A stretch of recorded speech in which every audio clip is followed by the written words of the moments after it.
everyone. Welcome to another deep dive with us. Great air. Today, we're going to be looking at something that a lot of people may not think is very important. Yeah, But it turns out to be incredibly important in leadership, absolutely. and that's emotions, Yes. and specifically emotions in the boardroom. Mm-hmm. So we're looking at a fascinating systematic review Yes. of 43 academic articles, Wow. essentially like reading the Cliff Notes of years of research on how feelings Right. influence those big decisions made at the top. It really is. It's sort of like a cheat sheet to understanding what decades of research Yeah. tell us about emotions and decision making. Exactly. And, this is something that I think in particular is interesting for our listeners Sure. because, who hasn't felt their emotions bubbling up Right. during a tough decision? Oh, yeah. And this research shows that even in those high-stakes, data-driven environments, Mhm. emotions are playing a role maybe more than we realize. For sure. And this review actually looked at three key questions. The first one was, how do emotions influence what board members decide? Hmm. The second was, how does behavioral strategy Okay. explain all of this? Yeah. And finally, what are the big theories connecting emotions to those major strategic choices? I'm really curious about that first question because we often hear about the need to be rational, Right. keep feelings out of business decisions. Yeah. But is that even possible? That's what was so fascinating to me about this research is that it turns out that trying to be completely emotionless Yeah. is not only unrealistic, it actually might be holding us back. How? That our emotions are not the enemy of good decision-making. Good. They're an essential part of how our brains work, and they can even be incredibly valuable. So emotions can actually make us better decision makers. They can. That's kind of a game changer. Yeah, but here's the catch. Okay. It's all about managing those emotions effectively. Okay. So the research dug into the concept of emotional regulation, Uh-huh. drawing on definitions from Thompson in 1991 Mm-hmm. and Aldau in 2013. Mm-hmm. And they both emphasized the importance of monitoring, evaluating, and adjusting our emotional responses, Yeah. especially in challenging situations. So it's not about suppressing emotions entirely. It's Yeah. about understanding and managing them. Yes. So they work for us, not against us. Exactly. And this research highlighted that even subtle emotions, ones we might not even be consciously aware of, Wow. can have a significant impact on the decisions we make. So even if we think we're being totally objective, our feelings might be secretly steering the ship. It could be. Speaking of feelings, one thing that really jumped out at me from this review were all the real-world examples. Yes. And I mean, they looked at studies from 26 different countries. It's amazing the variety of emotions they studied, too, is really striking. Like, for example, I was surprised to learn that even positive emotions like happiness and well-being can impact leadership choices. Yeah.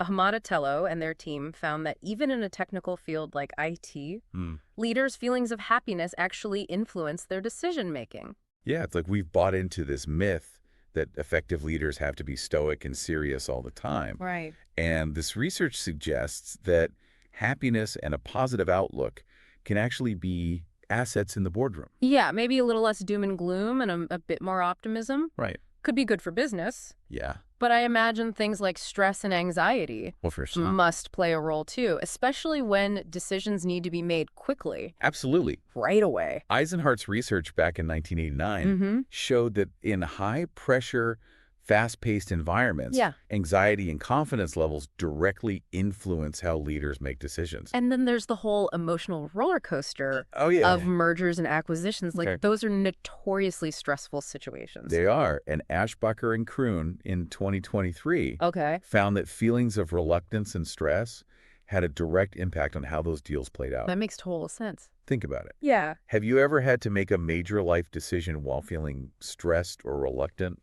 It's hard to separate those feelings from the choices we make, Totally. even in our personal lives. And it makes you wonder if all those big business decisions we read about Right. are just as influenced by emotions as our own personal choices. Could be. But it's not just about individual feelings, is it? No.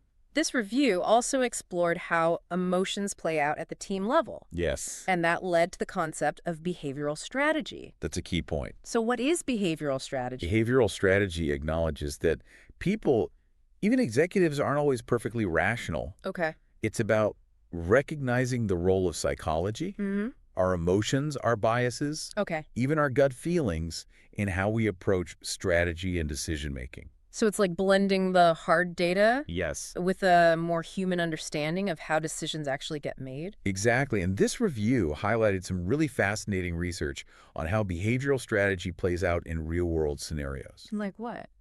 For example, Fabio and their team conducted a study in 2023 where they actually induced specific emotions in participants and then observed how they made decisions in a business simulation. Interesting. And they found that the emotions people were experiencing Yeah. actually changed whether they made cooperative or competitive choices. That's pretty amazing. It is. It really drives home the point that our feelings are not just noise. Right. They're actually shaping how we think and act, Yes. even in a business context. Yeah. I'm also curious about what the research said about how emotions influence the ways entrepreneurs solve problems. Right. So Fodor and their colleagues explored that in 2016. Okay. And they found that specific emotions led entrepreneurs to use different mental shortcuts or heuristics Interesting. when making decisions. So, like, depending on how you're feeling, you might take a totally different approach to tackling a problem. Absolutely. That's so interesting. It makes me wonder if being aware of our emotional state could actually help us become more effective problem solvers. He could. But of course, in the boardroom, it's not just about individual decision making. Right. What about how emotions affect teams as a whole? That's another crucial piece of the puzzle. Yeah. Frank and Forrest Thrall, as well as Casfalvi and Pitcher, have done some really interesting research on team dynamics.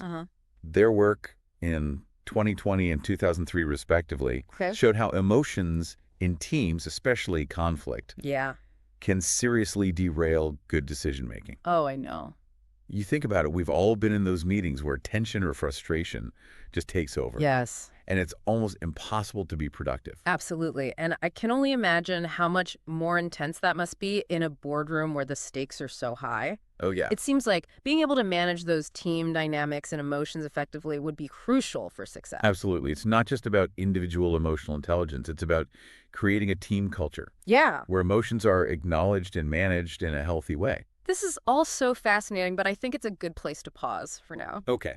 We'll be back in part 2 to discuss those big theories Sounds good. that help explain why emotions have such a powerful impact in the boardroom. Great. Stay tuned. Welcome back to our deep dive into the fascinating world of emotions in the boardroom. Yeah, picking up where we left off, we're about to explore some of the big theories behind why feelings matter so much when it comes to making these high-level decisions. You know, I have to admit, when I hear the word theory, my eyes sometimes glaze over a little bit. I understand. But the theories in this review are really insightful. Okay. And I think they'll actually help you make sense of your own experiences with decision-making, both in your professional and your personal life. Okay. I'm intrigued. Let's start with emotional regulation. Okay. We've touched on this already. Right. But it seems to be like a recurring theme. It's absolutely fundamental. And remember, emotional regulation isn't about pretending we don't have feelings or trying to suppress them. It's about recognizing our emotions, understanding where they're coming from, and then choosing how we want to respond to them. So it's about being in the driver's seat, not letting our emotions run the show. Exactly. And as Thompson pointed out back in 1991, emotional regulation is a process. Okay. It involves monitoring how we're feeling, evaluating whether that emotional response is helpful in the situation, and then modifying our behavior accordingly. It sounds like a skill you could really hone over time, kind of like building a muscle. That's a great analogy. And Aldow's 2013 research really emphasized how crucial this skill is for adapting to our environment. Okay. Especially in high-pressure situations like those found in the boardroom. That makes sense. If you can stay calm and collected under pressure, you're more likely to make clear-headed decisions. Right. But it's not just about individual emotions, right? Yeah. What about the emotional dynamics of teams? That brings us to the fascinating concept of collective emotions. Okay. Goldenberg and their colleagues did some really interesting work on this in 2020. Okay. And they explained that teams actually develop their own shared emotional states. Interesting. Kind of like a group mood. So it's like the team itself has its own emotional vibe. It does. That's a really interesting concept. It is. And those collective emotions can have a huge impact on how well the team performs. Yeah. Especially when the pressure's on. I can imagine a team that's feeling optimistic and energized is probably going to approach challenges differently than a team that's feeling anxious and defeated. Exactly. And this ties back to leadership. Okay. Leaders who can understand and manage the collective emotions of their team have a real advantage. Yeah. Think about it. Have you ever been part of a team where the overall mood really impacted the outcome of a project? Oh, absolutely. I've definitely seen how a negative or tense atmosphere can really hinder progress, Right. while a positive and supportive environment can boost creativity and collaboration. Exactly. And it's not just about being nice. Yeah, It's about recognizing that emotions are a powerful force in any group setting, for sure. and that managing those emotions effectively Yeah. can make the difference between success and failure. It seems like being able to read those emotional cues, both in individuals and in the team as a whole, is a really valuable skill. It absolutely is. And this leads us to another really interesting theory called the affective cognitive theory, Okay. which sounds really complex, but the basic idea is actually pretty simple. Okay. Our emotions and our thoughts are deeply intertwined. Okay, so it's not like our emotions are happening in one part of our brain and our thoughts are happening somewhere else. They're actually working together. Precisely, Kleingeit and their team explored this in detail back in 2013, Hmm. and their research showed how our emotions actually shape how we think, Wow. influencing what we pay attention to, how we interpret information, Okay. and even the choices we make. That's fascinating. So even when we think we're being completely logical, our emotions are still playing a role in the background. Exactly, and this has big implications for decision-making. Yeah. It means that we can't just ignore our feelings or pretend they're not there. Right. We need to acknowledge them, Mm. understand them, and then use that understanding to make better decisions. This all makes me think about the concept of emotional intelligence, or EQ. Yeah. It's a term we hear a lot these days, but what does it really mean in the context of leadership and decision making? Emotional intelligence is essentially the ability to understand and manage both our own emotions and the emotions of others. Okay. Goldman's work in 1995 and Solovey and Mayer's research back in 1990 were really important in defining this concept. Hmm. They emphasize the importance of self-awareness, self-regulation, empathy, and social skills. So it's not just about being in touch with your own feelings, it's also about being able to read and respond to the emotions of others, especially in a team setting. Absolutely. And in a high-pressure environment like the boardroom, Huh. where everyone's bringing their own experiences and perspectives to the table, Right? emotional intelligence is crucial for building trust, navigating conflict, Yeah. and making sound decisions. But I'm curious, is there any research on how emotional intelligence specifically impacts strategic decision making? That's a great question, and it's something that researchers are still exploring. Okay. Coronado Maldonado and Benitez Marquez pointed out in 2023 that we actually don't know enough yet Interesting. about how emotional intelligence influences those big strategic decisions Yeah. that shape the direction of companies and even entire industries. That's really interesting. It seems like there's still so much to learn about how emotions operate at that highest level of decision making.